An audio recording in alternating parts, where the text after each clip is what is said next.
Hardcore Boxing News, and that's what's up, man. Hey, Dad.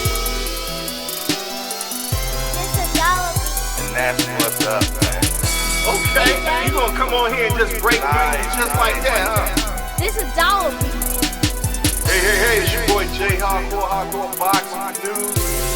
What you got going on, bro? We out of here. Hey, it's your boy Jay Hardcore Boxing News, back at you with what's happening in the world of boxing today.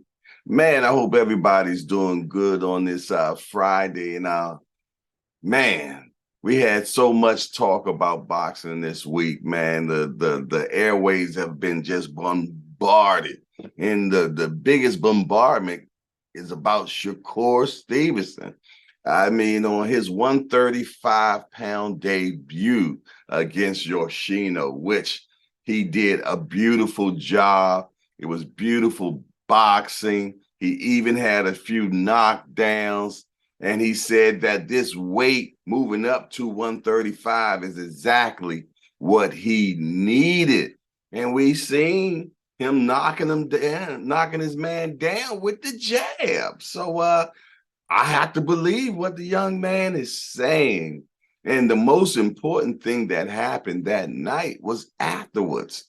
Afterwards, he said he wanted Devin Haney. He wants the winner of Haney versus Loma. And he said pretty much if it is Haney, you know, in Spawn, he always got the best of Haney. He let it be known that he got the best of Haney. So he wants all the smoke. He was even on the Breakfast Club recently. And on the Breakfast Club, they simply asked him, you know, do you want to go after the belts or do you want to go after the money? And as you know, the belts is Devin Haney and the money is Tank. And, you know, he was kind of back and forth on that. He was like, you know, I definitely want legacy. I definitely want them belts, but I also want that smoke with Gervonta Davis. And with that smoke with Gervonta Davis come the big bag, and we all know that. So, I mean, that's where we're at this particular point, man. And then the WBC, Mauricio Suleiman comes out and makes it a mandatory for whoever wins between Haney and Lomachenko, that Shakur will be the mandatory. I mean, can it not get even any better than that? I mean, for us to actually get a fight that we really want, that leads us to, you know, the super fight or whatever that may be. You know, so I'm totally ecstatic about that. I mean, there is going to be some barriers that they're probably going to have to jump over. Because one thing about when you're the mandatory for a champion, there's a split that is normally set. And if I'm not mistaken, don't quote me, I could be 5% off, but it's normally 75 for the champion, 25% for the mandatory person. Now, that could cause a barrier, that could cause a hurdle, because I can't see Shakur saying, you know, I'm going to take that 25%, you know, and give whoever the winner of Haney Loma fight, you know, gets the 75%. But I'm pretty much sure it will go into a purse bid, and let not the purse bid be the reason why they not get this fight, or that 75-25 be the reason why they don't get this fight, because that's what we really want to see. You know, and sometimes, man, to be great, you got to do great things. I mean, we take it back to when Floyd Mayweather was about to fight Oscar De La Hoya. And when he was ready to fight Oscar De La Hoya was the A side. He picked out what gloves Floyd would wear. He picked out the weight they're going to be fighting. I mean, he decided on everything. And Floyd said, okay.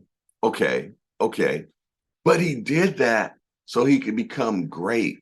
And that night of the fight, that's what happened.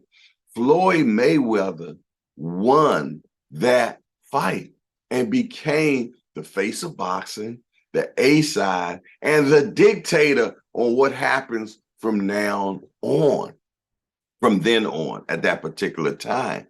Now, those are some things that you have to do to become great sometime. So if that be a stickler about the fight happening between the winner of Loma and Haney and Shakur being the mandatory, and there is a stickler point at that particular part, does Shakur say, you know what? I want to be great. Since I want to be great, I'm going to take the lower percentage. I'm going to go out there and I'm going to beat whoever it may be, Haney or Lomachenko, so that then he becomes undisputed at the 135 division.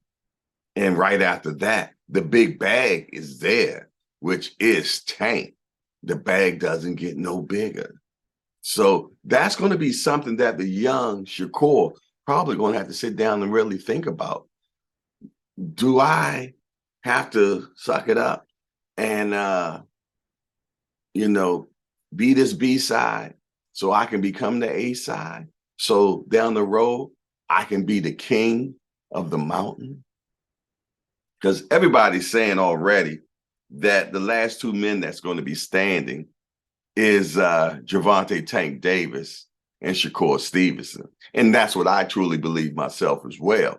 You know, I mean, if you ask my hypothesis, yeah, I used the big one, the educated guess, if I would think they would be the last two standing.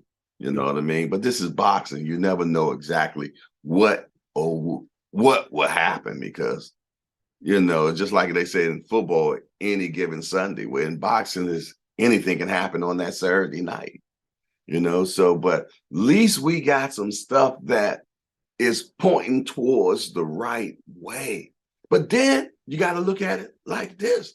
Let's say that Devin Haney wins against Lomachenko. But as we know, he's been having issues. And he's always made weight. But the weigh makes weight. In that last fight that he had, he looked horrible at the weigh-in. He looked like one of the Simpson characters with the long top lip and sucked in and everything. And it wasn't a good look. You know what I'm saying? But he filled back out and he won that particular fight. He's a young man. So, I guess that, that back and forth and weight doesn't bother him as much because he's so young right now. But I remember having an interview with Bozy Ennis, the trainer and father of Boots. And he says that, going up and down like that in weight, man, does really bother you. You know what I'm saying? So how long does it take before it really affects Devin Haney? Because during that Shakur and Yoshino fight, Bill Haney tweeted to one of the commentators during that fight and said that Devin will stay at 135 so he can defend. I mean, put the cart before the horse because we don't know if he's going to win against Lomachenko. But his dad did say that he will stay at that weight this year. You know what I mean? So that's what Haney says. I don't know what Devin Haney body will say, and we will only know how he looks when he gets on the scale, when he fights Lomachenko. How much difference will it make for him? We don't know. But these are all the questions that makes boxing so great. You know what I mean? So I'm definitely looking forward to seeing what happens. I'm looking forward to seeing this Devin Haney against Lomachenko because I think it's a 50-50 fight. You got boxing pundits just pretty much just giving it to Devin Haney because he has so much of the size difference. But one thing about Loma, man, you can't never count him out, and this is something that he been wanting so bad to be undisputed. You know what I'm saying? because they said that he wasn't legally undisputed when he had all the belts before, because they said that Devin had the WBC belt. You know what I mean? So, this is definitely a chance for him to really silence all the critics. Now, does Devin have a size advantage? No doubt. Does Devin have a crazy jab? No doubt.